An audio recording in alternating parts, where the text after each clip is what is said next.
Lux presents Hollywood.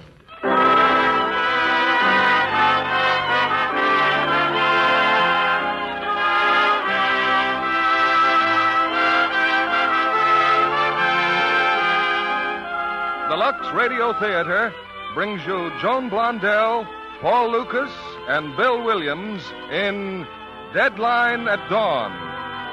Ladies and gentlemen, your producer, Mr. William Keighley.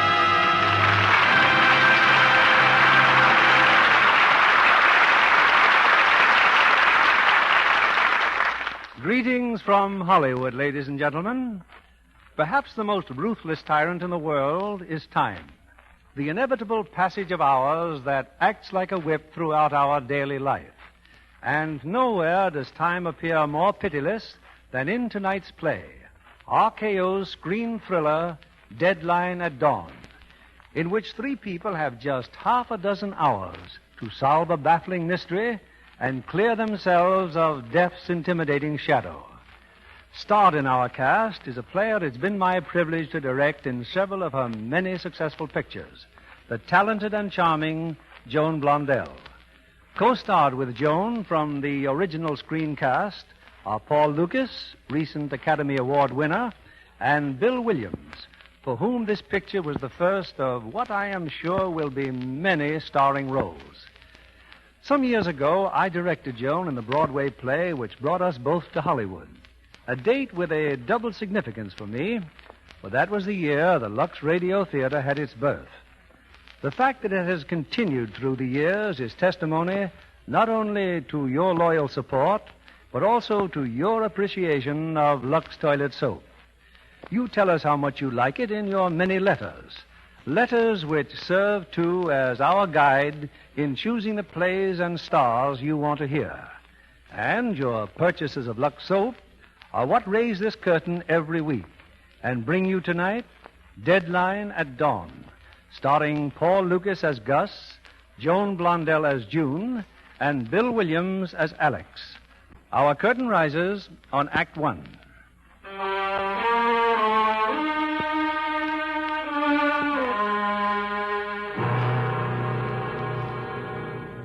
New York City on a steaming August night.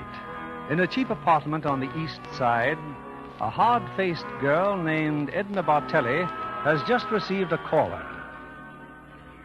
Well, it's my dear ex-husband, the celebrated pianist. Hello, Edna. Are you sleepy? Give me my money, Edna. I'm in a hurry. Think it'll rain and cool off? Even your carnations wilted. Don't fool around, Edna. My money. If you weren't blind, you could see that I'm getting it. What are you going to do with all this? It's gone.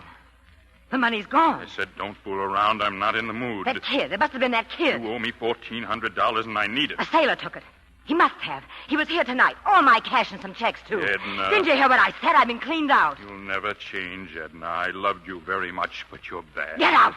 I'm just too tired to think anymore. You'll be the sorriest character in New York if you don't get out of here. I don't think your heart could stand another visit from my brother. Do you hear me? Yes, I hear you, Edna. A sailor took your money. I hear you, I hear you, I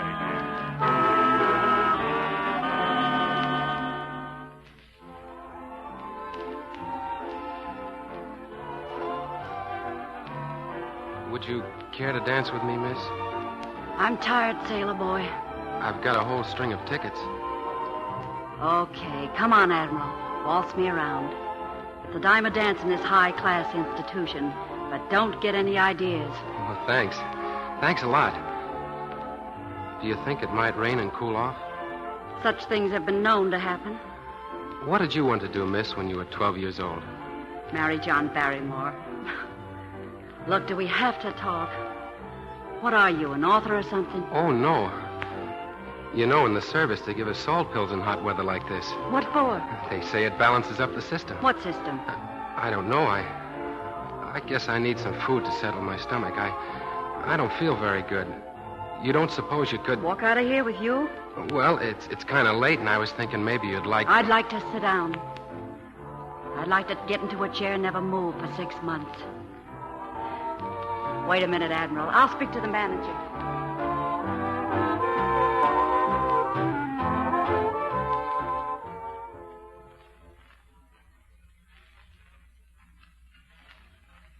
You must think I'm a terrible sort of person, Miss Goff.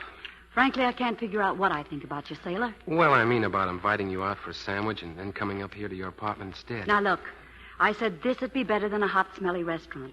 And you said you wouldn't misunderstand. I don't misunderstand. Good. So you finished eating. Is your system balanced now? Oh, I'm losing respect for myself, and that's the truth. I don't have any confidence in myself, not for anything. Gosh, here we are getting blue this hour of the night. I'm just tired. Oh, it didn't occur to me to look at the time. Non-compos mentis, that's me, all right. Are you unhappy too, Miss Goff? Now, what could possibly have given you that idea? Say goodnight, sailor boy, and drop in again at the jungle sometime. That's very nice of you, but my pass is up, and I'm leaving on the 6 o'clock bus. I'm very proud to wear this uniform, Miss Goff. Well, why not? That's what worries me. I'm sure they'll nab me before I get back to Norfolk. Norfolk? Is that where you're taking the 6 o'clock bus to? I was born in Norfolk. You were? Yes, I was. All right, sailor. What's your problem, a girl? No. Look, would you do something for me? See my mother in Norfolk. You saw me in a show, tell her, in a good leading part, dancing and singing. Say I looked happy and I said I'd be home for a visit soon. That wouldn't be telling the truth, would it? Oh, I suppose you'd like to tell her I'm a dance hall girl. That I'm ashamed to go home. Is that what you'd like to tell an old lady? An old lady with one daughter and a son, a belly gunner, and a plane somewhere over Japan. Just a minute, You Miss get out Goff, here or do I throw you out? Look, Well, I've got a lot of money here. $1,400. It's no good to me. You can have it if you'll go back and surprise your mother. Where'd you get money like that? I took it. You stole the money? I did and I didn't. She made me so mad I didn't know what I was doing. Are you always like this, or does it happen when the thermometer hits 100? Who made you so mad? Who? This woman, Edna Bartell. She and her brother run this restaurant. I went in there to eat about 6 o'clock, I guess. He comes over, the brother, and asks me if I like to play cards. We played for about an hour. He was cheating like a skunk. He won all my money. If he was cheating, why'd you stop him? I was too embarrassed. And all the time they were feeding me drinks. And then the sister asked would I go home and fix a radio. That's my rating in the Navy, radio man. Well, I fixed the radio, but I don't know what happened then. I guess I blacked out. Passed out. It was the heat and that awful wine, I guess.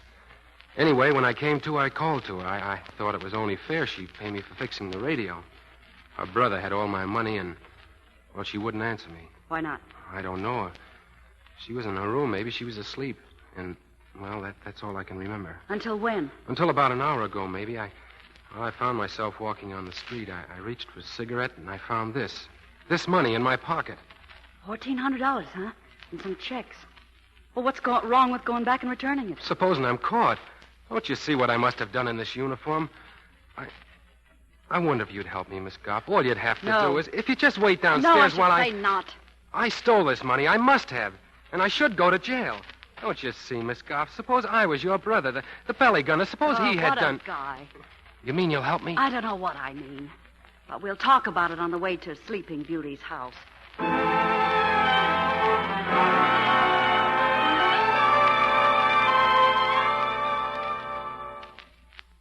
apartment's just down the hall. You can wait here by the stairs, Miss Goff. Call me June. It rhymes with moon. I won't be a minute. If the door's locked, I'll slip the money under the door. I'll be right back. I ought to have my head examined.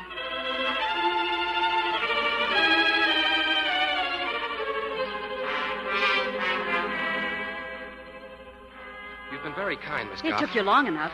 Look, I won't need your help anymore. You can go on home. Did you put the money back? No, I went in and the woman is dead. You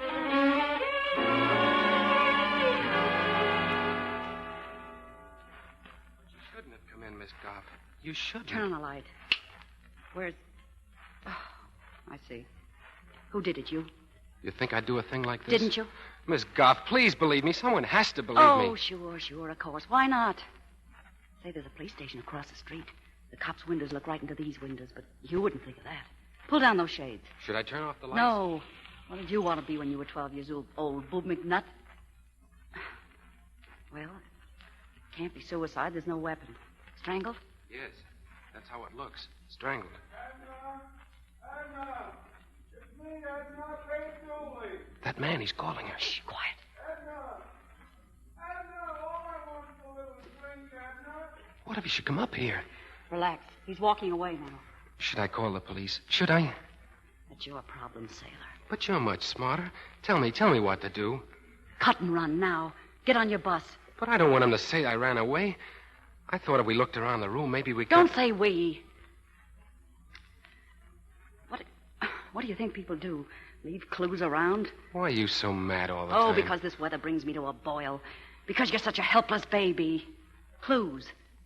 All right, here's a clue. Mentholated cigarettes used by millions. Or this dead white carnation. Or a lipstick. You want a clue? This isn't her lipstick. It belongs to a blonde. But a man did it. Because a woman wouldn't strangle someone. And it wasn't robbery. All her jewelry is still on her. This is the biggest city in the world, and somewhere in it, one man or woman... Oh, I'm sorry. It's no use. I guess you're it. Good luck, son. Is this her key on the mantel? Yes, I saw her put it there. You're not going. You were going to leave, and now you've changed your mind. Why? Well, don't you see this is hopeless? Why not admit it? It's not my problem. All right, then it is my problem. My brother's a belly gunner. I'll help you, but how? Do what? Tell me, what are we going to do? Let's go downstairs. Outside. Well, take the key. All right. I'll take the key. We're downstairs now on the sidewalk. Concentrate. On what? Suppose you were the man who did it. You've just come downstairs. What do you do now? Where do you go? Oh, I guess I'd go this way. Anywhere away from the police station over there. Would you keep walking? Try to get a cab, a subway? I don't know. What's that on the corner? An orangeade stand. I think that's what I'd do. I'd get an orangeade because my throat's so dry. That's what we'll do. Get an orangeade. 20 cents, Jack. Here. I'm not thirsty, June. Neither am I. Then let's leave him. Wait a minute. That's exactly what a certain party might do. Mister. Yeah? Would you settle a bet for me? My boyfriend just bet me we were the first ones who ever ordered 2 orangeades and then walked away without even touching them. Yeah, it happens 6 times a day. People get things in their minds in this burg. Why, just an hour ago, a woman ordered an orangeade and left it. A beautiful blonde. Boy, I nearly fell over when she stepped into the cab. Beautiful and lame. Lame? How lame? Just enough to make you want to treat her like your sister. Oh, thanks. Drop in again, huh? And next time, don't drink our grape aid. She stepped into a cab, a beautiful blonde lame. Is it worth a try, sailor? Whatever you say. I think it might be worth it. Hey, cabby. Where to, lady? Wait a minute. This your regular stand? That's right, lady. My sister walked out on me about an hour ago. Did you happen to drive her somewhere? A blonde. She limped a little. Oh, that one. Don't she know life's too short for crying? Where'd you take her, philosopher? Downtown, 11th Street. Drive you down there? I don't know yet. It's Bughouse, sailor. But it might be worth a try. Then we'll go. No, not we, me. I can handle a woman better than you can. Will you be back, June? Well, that's a chance you'll have to take. Thanks anyway. Be careful.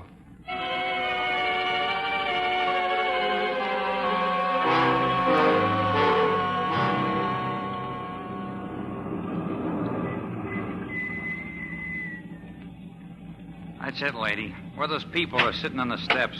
Too hot to sleep, even. Wait here.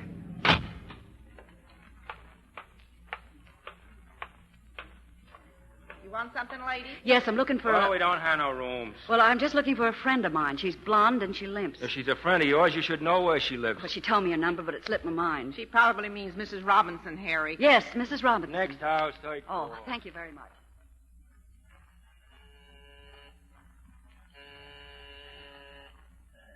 Who is it? Is Mrs. Robinson at home, please? Oh, you got the wrong door. Robinson's the end of the hall. I'm terribly sorry. You're sorry. I finally get to sleep and you're sorry.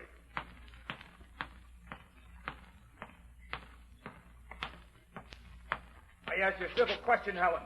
Where were you? Well, I told you. I went uptown and took in a movie. Oh, please, you'll wake the baby up. The baby. How about you leaving her here alone for 2-3 hours? Oh, Mrs. Daniels kept an eye on her. Don't I try to be a good wife? Maybe your best isn't good enough, Helen. Oh, I can't stand this. I can't. I'm going out, Jerry. Where you going? Downstairs. I'll sit on the stoop and try to cool off.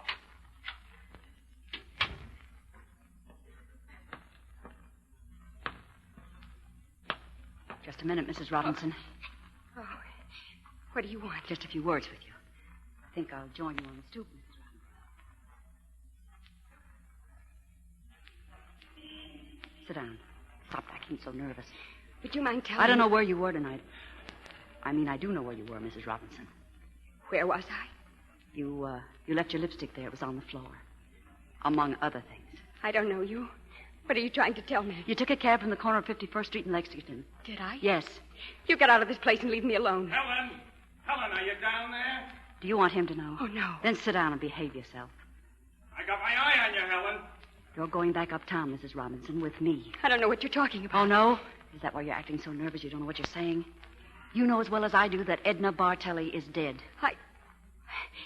I don't know who Edna Bartell is. I went to a party with another man. I don't want my husband to find out. Please, he mustn't find out. What party? Where?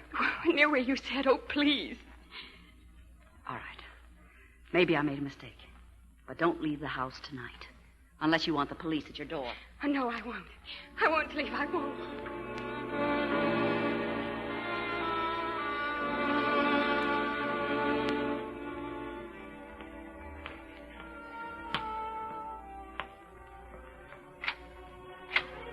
Cool that fur train off? Jerry, she's been killed. Edna Bartell's been killed. And you said you took in a movie. And you. Jerry, where were you tonight until 1 o'clock?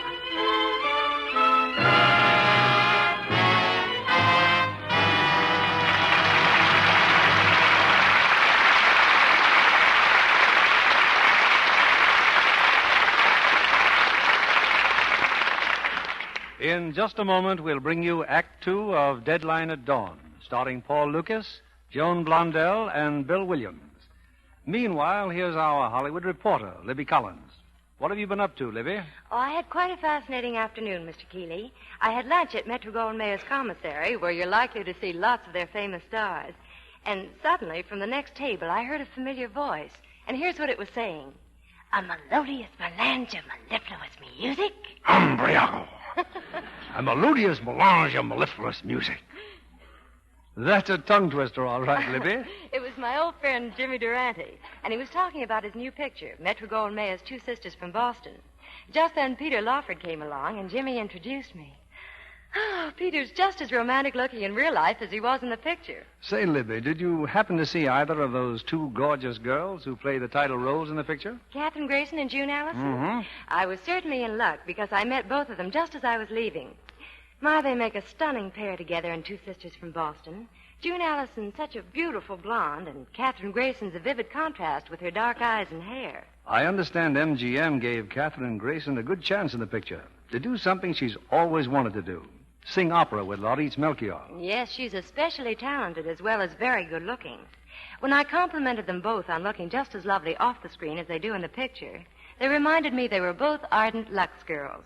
They said they wouldn't be without Lux toilet soap for a single day. Speaks mighty well for gentle Lux toilet soap care, doesn't it, Libby?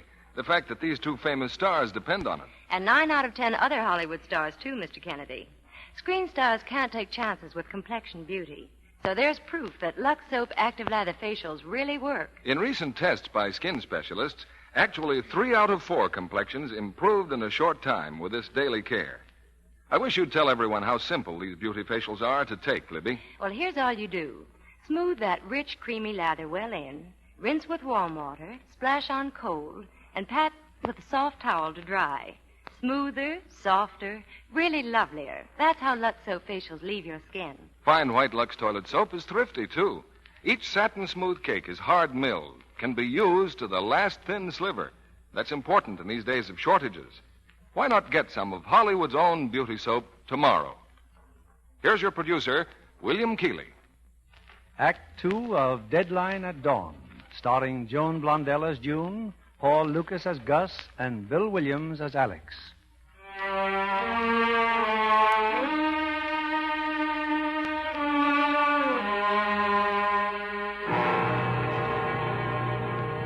Almost an hour has gone by. On the dark, deserted corner, still in sight of Edna Bartell's house, the bewildered young Sarah lingers in despair, unaware of the taxicab parked in the shadows at the opposite curb. What's the matter, son? In trouble? Huh? Who are you? Just a taxi driver. I've been watching you. What's the matter? It's personal. Everyone has troubles. You're broke, maybe? Maybe. Sorry I asked. Forget it. Where are you going? I live just down here. Across from the police station? Yes. Any objections? I think maybe it's a good idea that you do get off the street. I think maybe it's a good idea you mind your own business. I agree, young man. I just felt like talking to somebody. Good night. Good night.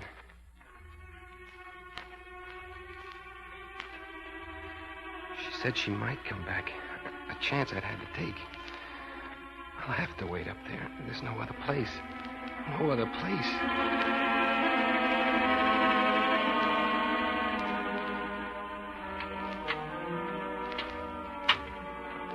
Who's that? Alex. Oh, June. Say, if you hear a peculiar noise, it's my skin creeping. Anything happened while I was gone? Nothing. I didn't have any luck either. I thought for a minute I might have, but I didn't. Turn on the light.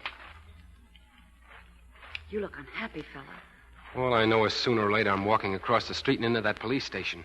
As soon as I can't stand it anymore. But you came back. You didn't have to, but you did. Didn't you kill her, Alex? No, I didn't. I know I... Who is it? Cab driver. Is the sailor boy in there? I was talking to him on the street. What'd you tell him? Nothing. Come in. I heard your voices at the door. You must have been listening. As close as I could put my ear. My name is Hoffman.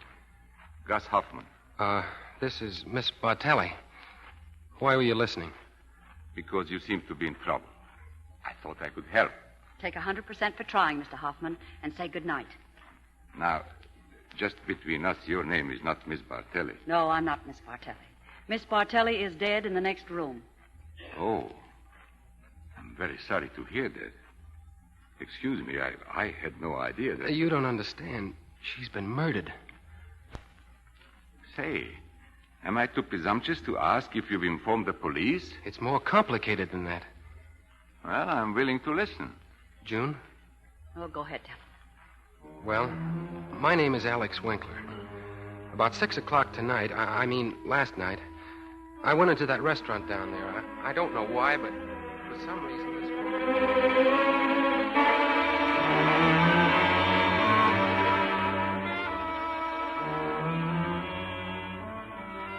And that's the whole story, Mr. Hoffman, until you came in just now.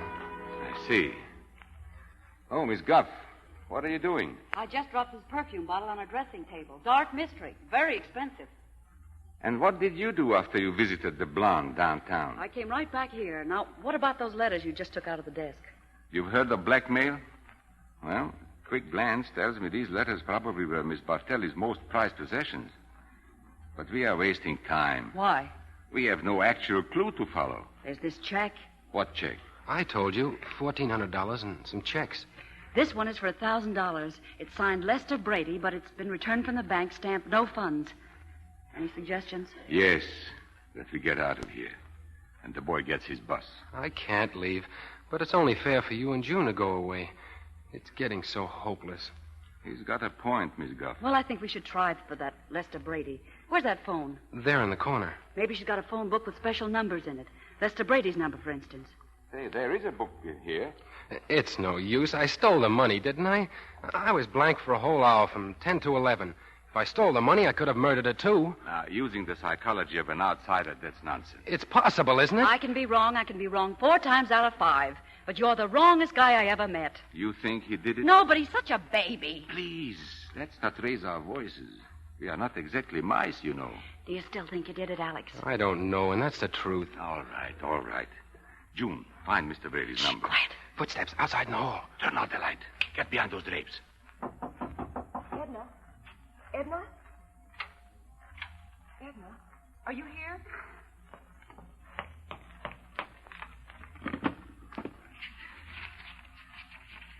Don't make a sound, madam. Turn on the light. All right. Who are you? I'm Mrs. Raymond. Welcome to the city, Mrs. Raymond. Where's Miss Bartelli? She's a friend of mine. Friend of yours. So you walk in and try to steal her letters. Oh, no, huh? no, you don't understand. I read the letters. I do understand. Were you here earlier tonight? No, I wasn't. Edna. Oh, no. Oh, yes, Mrs. Raymond. Your friend on the floor is dead. Now, suppose you tell us just what happened. Suppose you tell me. Gus, she's got a gun. Go on.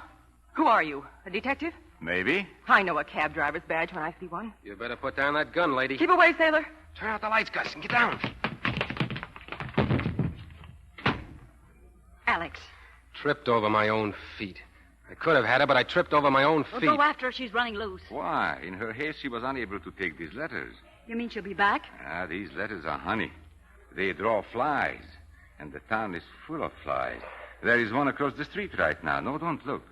But he's there, all right. He's not a policeman, or he'd be up here. The thing is to find out who he is. But not next to the police station. Say, what happens, Gus, if you and I ride off in your cab? The human fly follows us, and Alex goes to see Brady about the check. And if the fly follows us? We stop and swat him. All right, Alex, get Mr. Brady on the phone. I'm calling him now. Well? No answer? Don't hang up. Let it ring. Hello? He's there. He just answered. Hello? Mr. Brady? Who is this? I'm a sailor, Mr. Brady. I'd like to see you right away. It's very important. What is this, a gag? What sailor? I have a $1,000 check you'd be interested in. It says no funds. Are you alone? Yes? All right, come right over. My address is... It's in the phone book. Room 1019. Bring the check with you. Alex, don't give him the check except as a last resort. And remember, speech was given to men to hide his thoughts. Good luck. June, I'm almost glad in the way that this all happened. Are you out of your mind? I mean it. If it hadn't have happened, I wouldn't have met... Oh, sure. Of course, why not? Goodbye, June. We can meet back here if everything goes all right. Goodbye, sailor. June, now before we leave, I'm putting the letters in an envelope, see? I mailed them to myself. If somebody should call for them tonight, we might have a potent weapon in our hands. What's that? Thunder. Things will start to cool off now. Every minute brings Alex closer to his last hour of freedom, doesn't it? We'll do the best we can. He's such a baby, Gus. Oh, yes. Now, when we get to the street, don't look around. Just keep hoping we'll be followed. My cab is just beyond the door.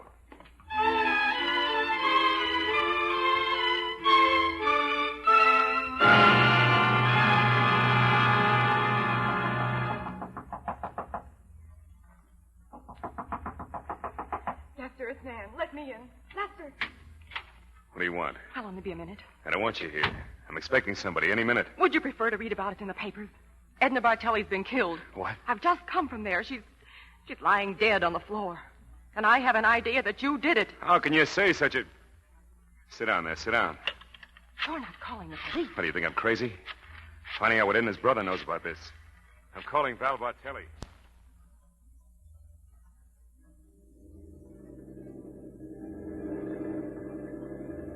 Is he following us, Gus? Is that other cab still behind us? Yeah, he's there, all right. I'll stop now. There's a police booth at the corner. It will help intimidate him. Hang on, Joan.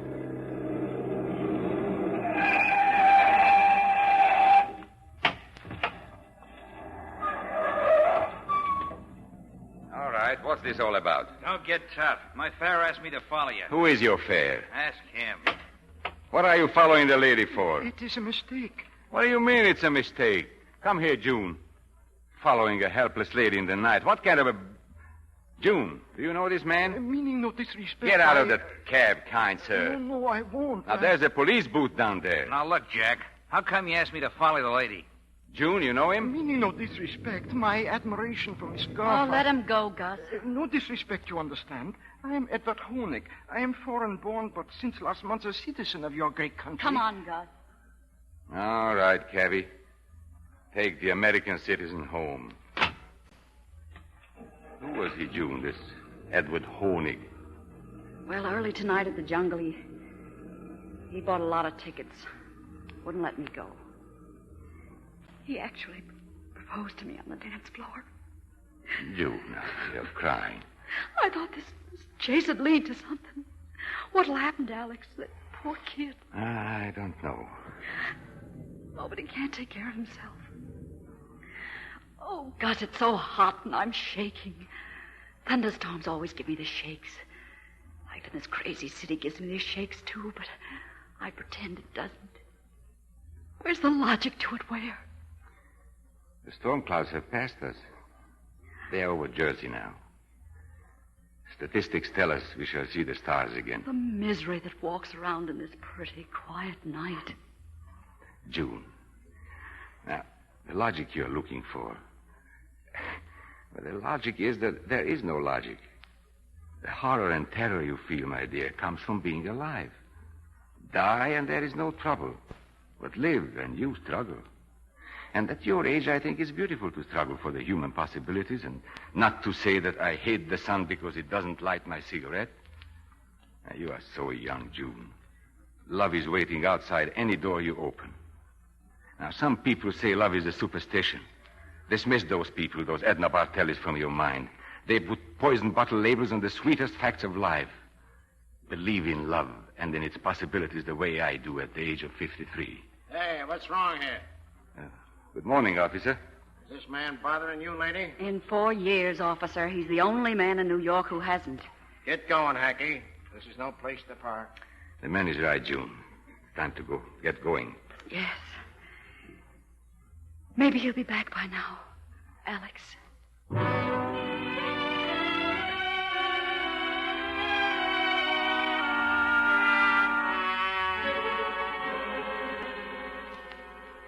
Come in, Val. Come in. All right, Brady. What's on your mind? Now, let's face it, Val. You and I are partners in a $50,000 investment. But if my show doesn't open up on Tuesday, all you own is a piece of dirt. Why won't the show open up on Tuesday? And who is this twist here? You know Mrs. Raymond, don't you? Her husband's pledged to put up the extra 10 G's we need. But if he finds out that his wife and I are friends, we're ruined. So you see, Mr. Bartelli... If she cut off her head, she'd be very pretty. But why should her husband find out? Because your sister Edna has some letters that she wrote to me. And your sister says she'll show them to Nan's husband. Unless she gets a piece of the show herself. Yeah. I happen to know you tried to buy those letters back from Edna. But you give her a bum check. Why shouldn't she get sore? Well, I don't know how to tell you this. But we got to get those letters. Right now. Because your sister's lying dead in her room. Take it easy. It's true. I just came from Shut there. your mouth. You hear me? Brady. Val, I swear on my mother's life. I didn't do it. Who done it? Her? Oh, when she walked in, they tried to hold her up. A sailor and a cabbie and a dame. Who are they? What were their names? You! I don't know their names. Now, look, the sailor's coming here. He's... Val, that's him now. Be in the other room. Come along, you. Mr. Brady? Come in. All right, sailor. Where's that check? Put it on the table. I may. Later. Oh. You want to be paid first, is that it? I could put you behind bars for a trick like this. In some states, they put you behind bars for passing bad checks. Why, you little... Where'd you find that check? In a cab. He said, where did you find that check? Who's it? Oh. Shut the transom, Brady, so it don't rain in. Mr. Bartelli. Didn't you go home with my sister tonight? Yeah, she wanted me to fix the radio. You killed her. No. You killed her. You killed my sister. Oh, Lester, don't let him do that. Lester. Val, use your head. Put your gun away. There's a public place, a hotel. We can take him to Edna's place. Yeah. Maybe you're right. You get out of here. Go home to your husband. Do what he says, Nan. Keep your mouth shut. Brady, take a look down the hall. Then give me a hand with this punk.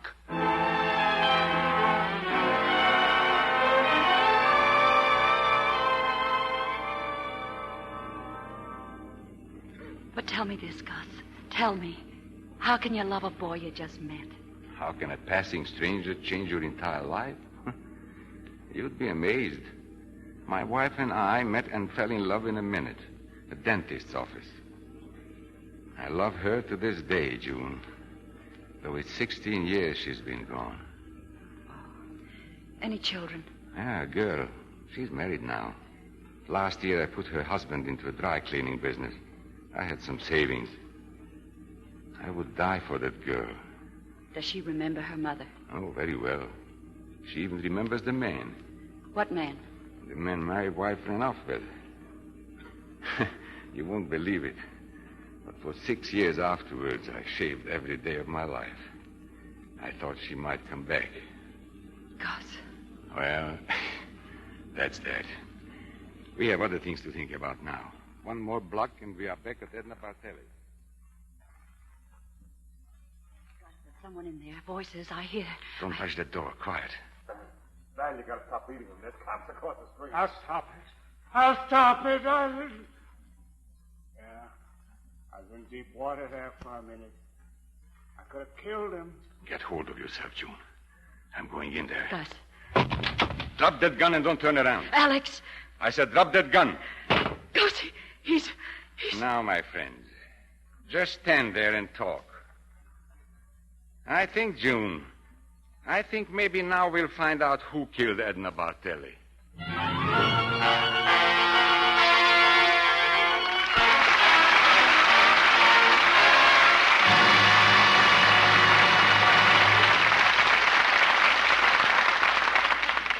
We pause now for station identification. This is CBS, the Columbia Broadcasting System.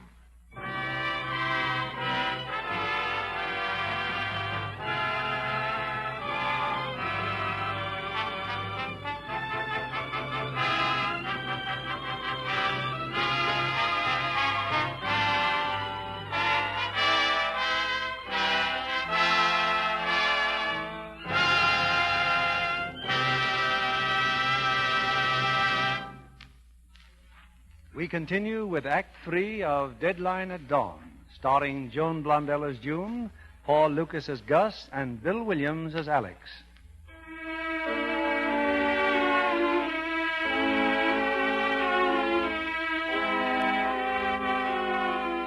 It's only a moment later, with June desperately trying to revive Alex after his beating by Val Bartelli. Gus Hoffman, the taxi driver, has a few questions to ask. You can turn around now. Both of you. Who are you? Who'd like to know? A man with a gun in his hand. Where's the body? I put my sister on her bed. Ah, her brother. And you? I'm a friend of his, Lester Brady. Mr. Brady. How is he, June? I'm all right. A little weak, I can't deny that. What did you beat that boy up for, Bartelli? Where are your eyes? He couldn't hurt a fly. Let's face it, mister. A murder's been committed. And you had a motive, Mr. Brady. Why not call the cops if you are so legitimate? Do you think I need this gun to hold you here? Take your gun, Bartelli. Take it. How'd you get mixed up in this, Hackey? Never mind. You came here for some letters, didn't you? Well, they're gone. Where are they? In the mail. But you can get them back. This girl and I, we want only until 6 o'clock to clear this boy. Somewhere in the city, a murderer's running loose. You can help us find him. Well? Wait a minute. Some time ago, Hackey, I see you in the restaurant talking to my sister. I never saw your sister until tonight. Miss Guff asked you a question. Your help in exchange for those letters. Who's that? You got me. Some drunk in the street. He was here before. That's that drunk Babe Dooley. The milkman's talking to him. Wait a second, he's coming up. Get into the other room, everybody. What are you going to do? Talk to the milkman. Be careful, Val. Shut your face, Brady. Get inside, like I said.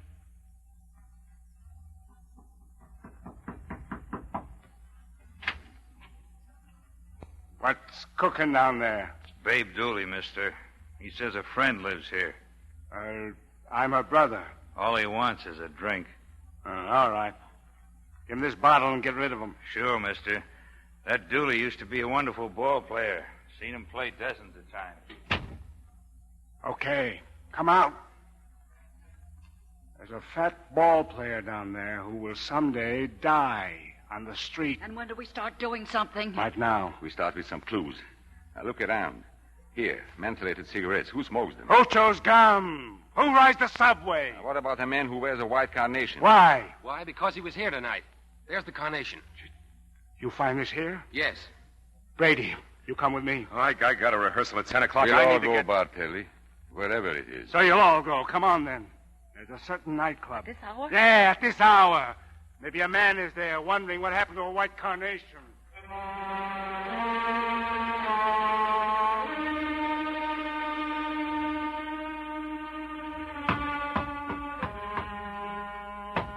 Edna, I had to come up, Edna. The bottle, it broke on the sidewalk. It broke, Edna. Broke. I only want a little drink. Edna. Edna. What's the matter, Edna? Wake up. Wake up, Edna. It's Babe. Babe Doyle. Edna. Police. Police.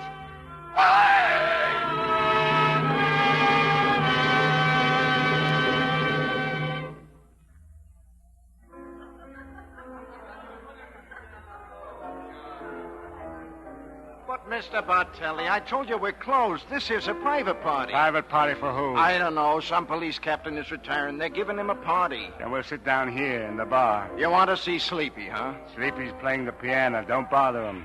This sailor boy here is leaving soon on a ship. We just want to show him the sights. Okay, Mr. Bartelli, but no drinks. It's too late. This place. Crawling with cops. Who did he mean? Sleepy. A man named Sleepy who killed my sister. Then why not turn him over to the cops? There are enough of them in there. Why are you so sure this piano player did it? He did it. He's looking this way. He sees us. The piano player happens to be blind. Blind? If I can just get him outside a minute. Blind? Yeah. Breaks your heart, don't it? He'll sleep good in a box. Just don't make a fuss in here. Any fool could... Now, maybe you shut up. What did you do? What'd you do to Gus? I slugged him in the stomach. He talks too much. What do we come here for? To sit and wait? Wait. It's not your nature to wait, is it? Grab, smash, and kill. You and your sister alike. What do you know about my sister? You forget I read her intimate correspondence. Highly perfumed. The perfume. Her perfume. This is her perfume on me now. The bottle spilled, remember? Suppose I walk over to the piano. Suppose I just stand there and he gets a good whiff. What will that prove? Nothing if he's innocent, but if he's guilty... The girl's got a hit. Go on. Get over to the piano.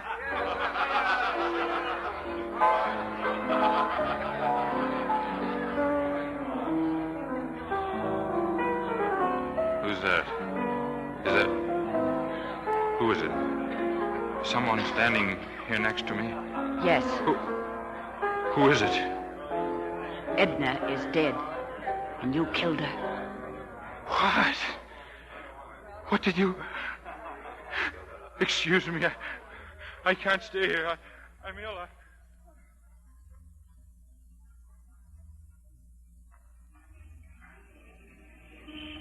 Who's there? I hear someone. You know who's there. Val. It's you, Val. What'd you leave the piano for? I just came out and back here. Breath of air. Don't lie to me, Sleepy. Val, in there a girl.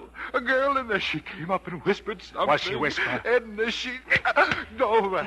Don't hit me, Val. I didn't do anything. I can't take it, Val. I loved her. If I get burned to ashes, Let him alone. You can see he didn't do it. Let him alone. What's the matter with him? What did you do to him, you gangster? Hey, you. The captain wants to know where is the piano player. All right, wise guys. Which one of you two mugs just spoiled the captain's party?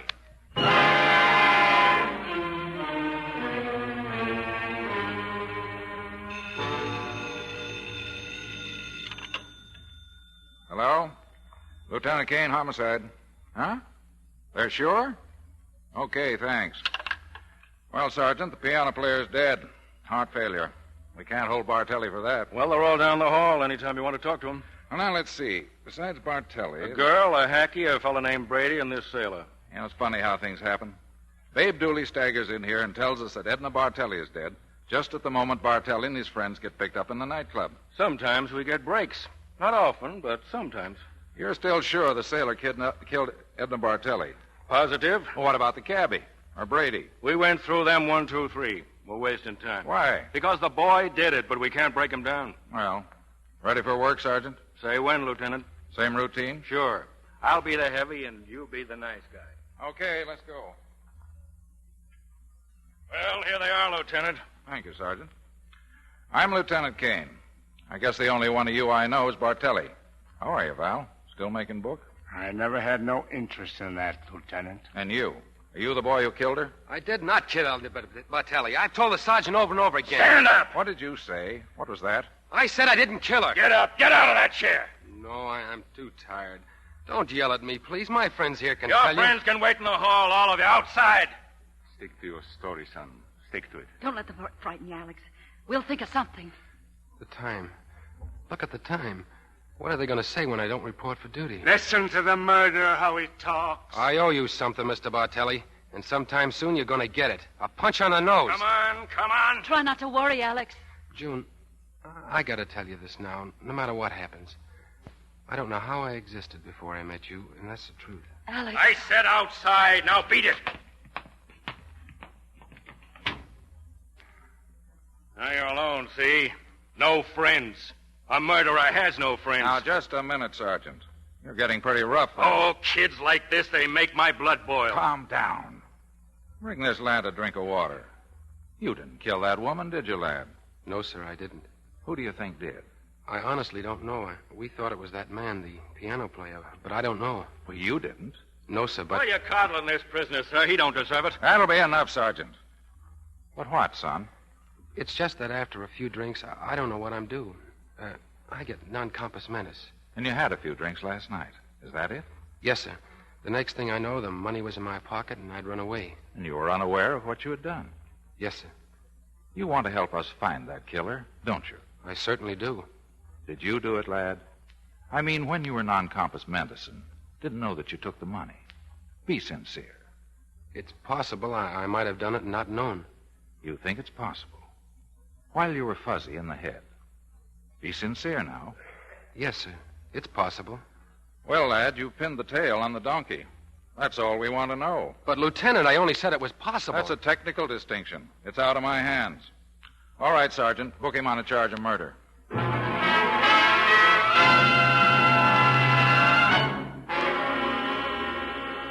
They book him for murder and keep us waiting here. Cops. I could spit in their eye. What's so important you got to do? I got a rehearsal in 5 hours. Gus. Yes, Do you know what this means? I know what it means. There's nothing we can do. Now, look at me. Your face is very beautiful when it's sad.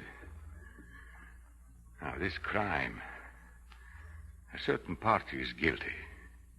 All night long, he has been sawing off the branch he's been sitting on. Who is it? Come with me, June. I want to talk to Lieutenant Kay. Didn't the sergeant tell you I was busy? Oh, yes, Lieutenant, but I must talk to you. Could we go in your office? Where is he? Where's Alex? What's happened to him? He'll be released in a few minutes. Released? The man who really killed Edna Bartell is in my office now. They just brought him in. Who? Who is it? If you still want to see me, wait out here. Gus, do you hear him? Alex is free, then. Why does my wife have to stay here? Why? We have a little baby and she's all... Relax, Mr. Robinson. No one appreciates babies more than I do. Robinson, her husband, the lame girl's husband. June, quiet. Why did you want to kill Edna Bartell, Mr. Robinson? I killed her and that's enough. Now let my wife go home. Do you love your wife? Yes. Did you ever rob a house before? What did you do with Miss Bartelli's jewelry? Let Helen go home, then I'll tell you anything you want to know. The gun you shot her with, you bought it? Let Helen go home. Yes, I bought it. What's the difference? Well, the difference is that Edna Bartelli wasn't robbed of her jewelry, and she wasn't shot. Oh, it's true, Jerry. It's true. She wasn't shot. Oh, yeah? How do you know? But... Helen, no. No, keep quiet. Maybe she knows because maybe she did it. No, she didn't. She didn't. Mrs. Robinson, how do you know Edna Bartelli wasn't shot? She knows because she was there, Lieutenant. Oh, Father. Father, huh? Well, Hoffman. My daughter is innocent.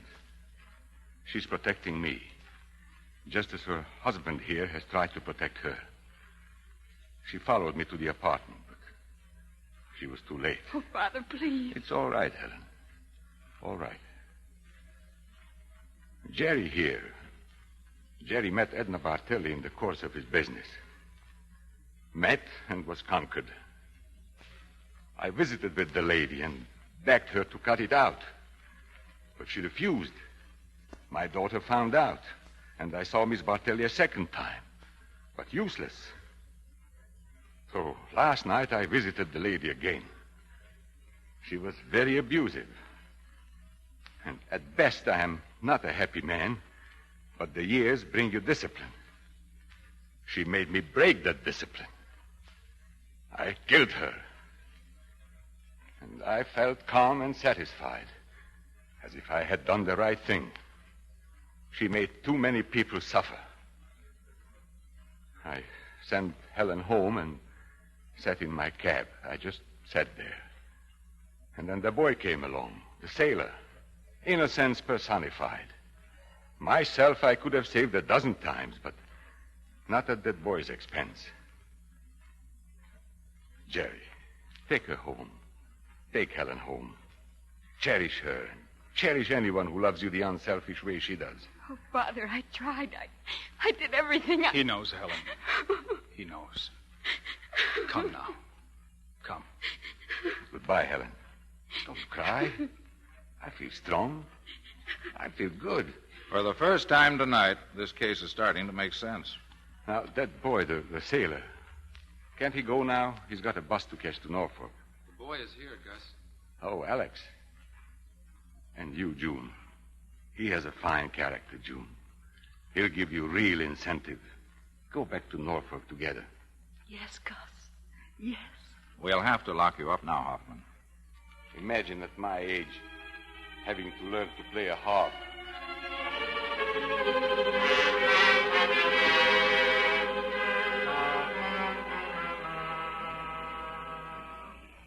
June, I just don't know what to say. Well, whatever it is, darling, let's not say it in front of a police station.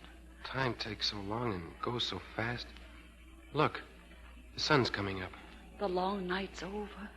Wait, here comes Mr. Bartelli. I want to tell him something. Mr. Bartelli! What do you want, sucker? It's terrible what happened, all of it. So no hard feelings, huh? No feelings at all, sucker. Just this! I promised you a punch on the nose, Mr. Bartelli. I'm keeping my promise now.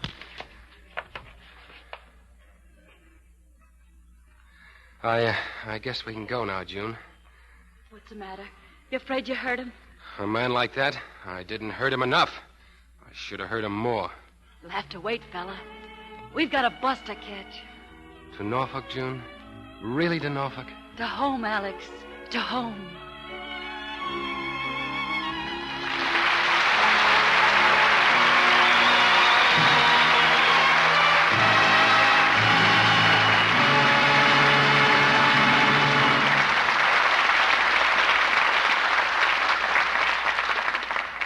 With Alex and June on the way to well-earned happiness, our stars return to the footlights for our well-deserved thanks.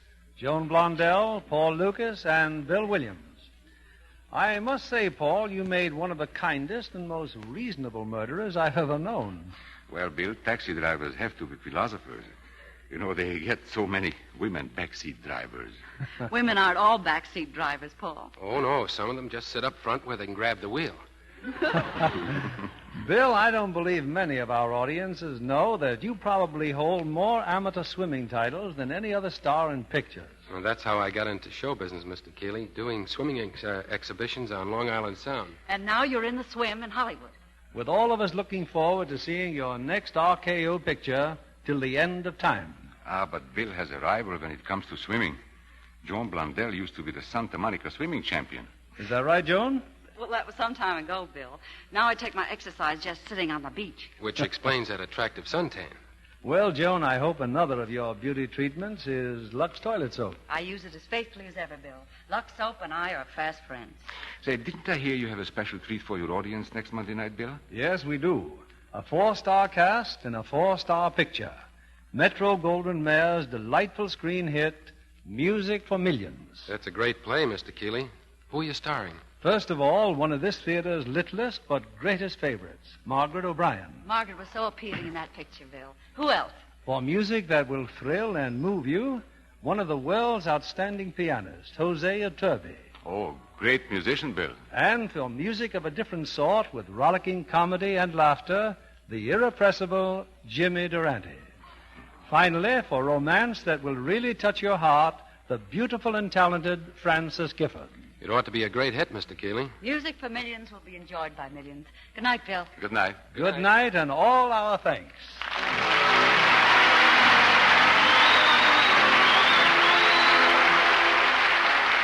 Our sponsors, the makers of Lux Toilet Soap, Join me in inviting you to be with us again next Monday evening when the Lux Radio Theater brings you Margaret O'Brien, Jose Iturbi, Jimmy Durante, Francis Gifford, and Marisa O'Brien in Music for Millions.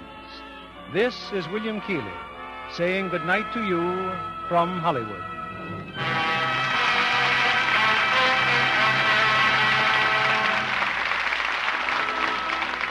Shortages. Yes, we're all tired of that word. If we all help, though, we can put it out of circulation much more quickly. Here's one important thing every housewife can do. Keep on saving used kitchen fats. Get all the food value from them first, but don't throw away a single drop. The need is too great. Used fats are needed in the manufacture of all kinds of essential goods. They're needed for industrial use to release edible fats for the starving millions abroad. And for our own comfort and convenience, the more used fats salvaged for industrial use, the more fine oils are available for soap making. So it helps all around for you to save every drop. More food to send abroad, more manufactured goods, more soap. And remember, your butcher pays you 4 cents for every pound of used fat you turn in. Paul Lucas will soon be seen in the international production, Belladonna. This week is Poppy Week, a time especially to remember the men who fought and risked their lives in 2 world wars for freedom. Buy a poppy and wear it as a tribute to our wounded veterans. Every cent you give goes to help those veterans and their families. In reviewing the motion picture industry's cooperation with the War Production Board, a head of that government agency reports, no group has been more patient and understanding and has cooperated to a greater extent than your industry. You've done an outstanding job. The motion picture industry can do more than any other to present to the world the American people and the American way of life. This program is broadcast to our men in uniform overseas through cooperation with the Armed Forces Radio Service. Our music was directed by Louis Silvers. And this is your announcer, John Milton Kennedy, reminding you to tune in again next Monday night to hear Music for Millions with Margaret O'Brien, Jose Iturbi, Jimmy Durante, and Francis Gifford.